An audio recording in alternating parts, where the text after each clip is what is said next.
नमस्कार।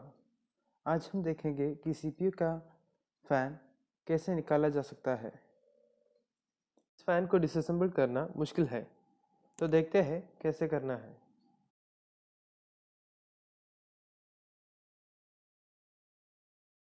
पहले हमें कनेक्शंस निकालना है।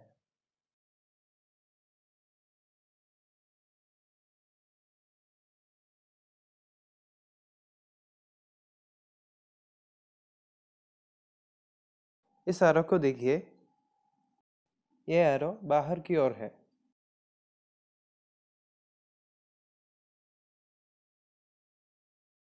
आपको इस फ़ैन के लेग्स दिखाई दे रहे होंगे, ये काला सा लेग्स।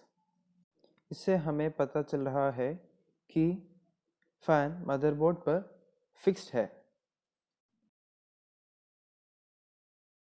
अब आपके थंब्स फ़ैन के ऊपर रखकर इस पीस को अंदर की ओर रोटेट करना है ताकि आरोस अंदर की ओर इशारा करे, बिल्कुल ऐसे।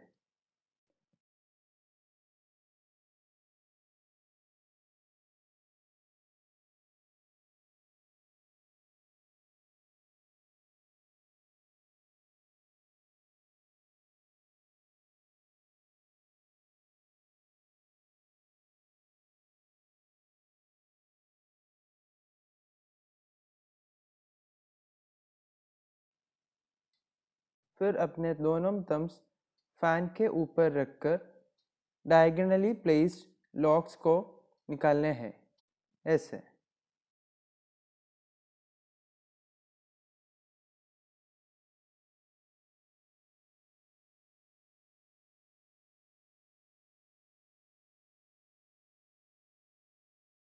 और हमारा सीपीयू फैन मदरबोर्ड से निकल चुका है।